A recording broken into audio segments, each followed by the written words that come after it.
Asosiasi Pengusaha Indonesia atau APindo menilai rencana pemangkasan produksi mineral dan batu bara sebesar 70 hingga 80% yang tertuang dalam Rencana Kerja dan Anggaran Biaya atau RKAB 2026 akan berdampak pada gelombang PHK massal.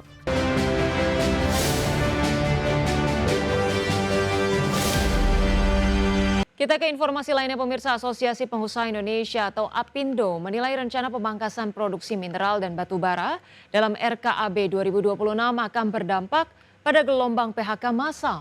APindo mendesak pemerintah untuk mengkaji ulang rencana pemangkasan produksi minerba tersebut.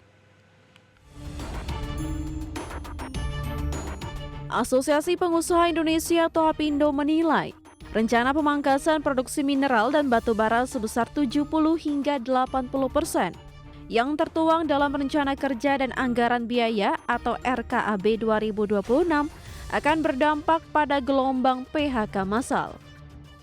Ketua Komite Pertambangan Minerba APindo Hendara Sinadia menilai meski kebijakan pemangkasan produksi mineral dan batu bara bertujuan untuk menjaga stabilitas harga komoditas, namun kebijakan tersebut dikhawatirkan akan memukul perekonomian daerah dan menciptakan krisis ketenagakerjaan. APindo mendesak pemerintah untuk mengkaji ulang rencana pemangkasan produksi minerba, terlebih setiap perusahaan akan merasakan efek pemotongan produksi secara berbeda. Namun tekanan operasional yang meningkat merupakan keniscayaan yang akan dihadapi. Nah, tadi hasil diskusi juga menyampaikan bahwa jika pemotongan produksi ini memang berjalan terus, tentu dampaknya kepada kerjaan dan juga dampak terhadap program-program sosial kemasyarakatan yang mungkin akan terhambat gitu ya.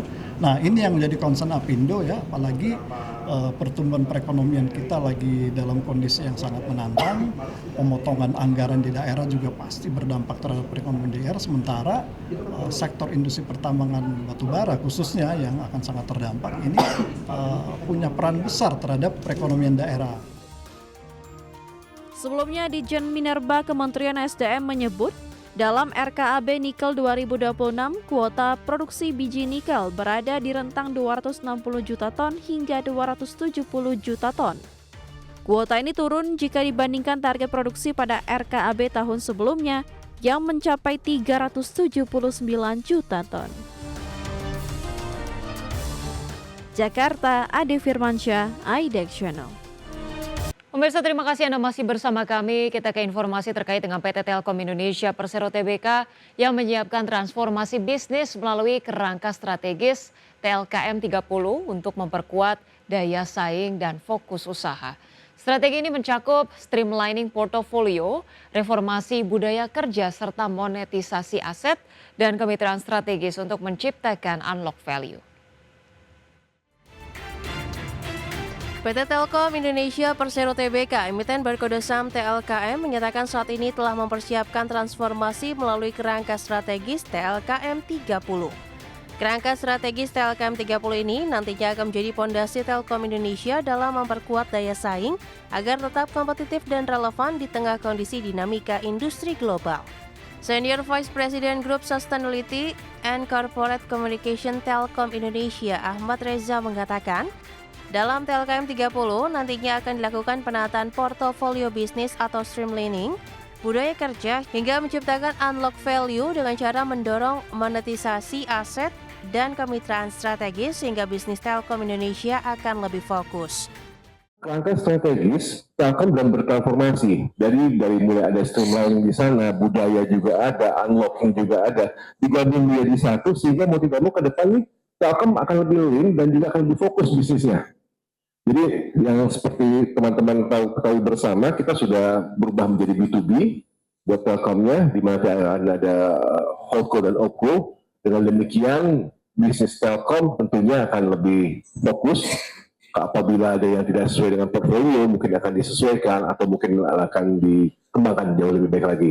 Namun demikian, Ahmad Reza menekankan pilar utama yang akan dijalankan dalam transformasi di TLKM 30 yakni melalui reformasi budaya kerja, peningkatan tata kelola, alokasi modal yang prudent, serta fokus pada produk dan layanan yang bernilai tinggi. Dari Jakarta, Rika Nuardi, IDX Channel. Pemirsa, PT Bank Negara Indonesia Tbk akan melakukan pembelian kembali saham atau buyback dengan alokasi dana maksimal 905,48 miliar rupiah. Aksi korporasi ini bertujuan mengurangi tekanan jual di pasar dan memberikan sinyal positif terhadap fundamental perseroan. PT Bank Negara Indonesia Tbk atau emiten berkode saham BBNI akan menggelar pembelian kembali saham mulai bulan depan. Berdasarkan keterbukaan informasi, perseroan menyiapkan dana buyback maksimal 905,48 miliar rupiah. Perkiraan nilai transaksi buyback tidak melebihi 10% dari jumlah modal yang ditempatkan dalam perseroan. Dana buyback berasal dari arus kas bebas berupa saldo laba yang belum ditentukan penggunaannya. Manajemen menyatakan nilai buyback telah sesuai dengan pasal 2 ayat 1 POJK 29 tahun 2023 dan pasal 37 ayat 1 huruf B Undang-Undang Perseroan Terbatas.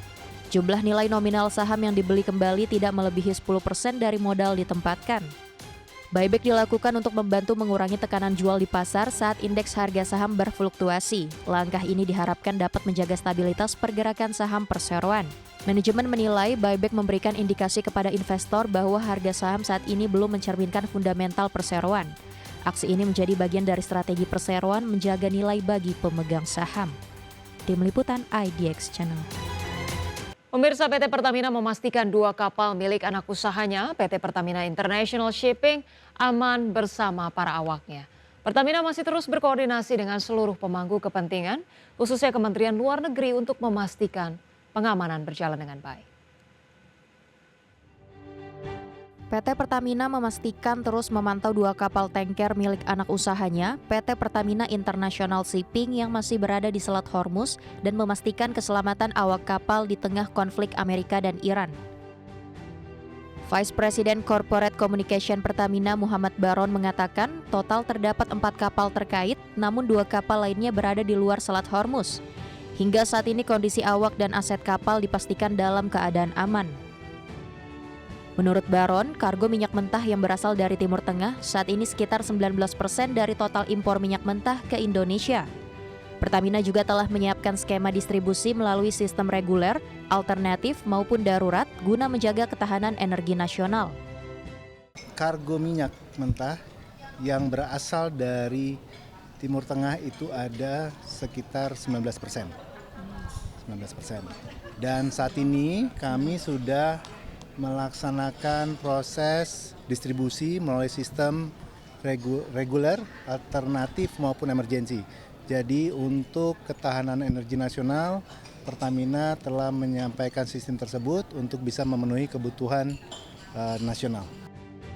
Pertamina memastikan stok energi untuk periode Ramadan dan Idul Fitri telah disiapkan sebelumnya dan mencukupi kebutuhan dalam negeri, sehingga masyarakat diminta tetap tenang dan bijak menggunakan energi. Jakarta, Ade Firmansyah, IDX Channel.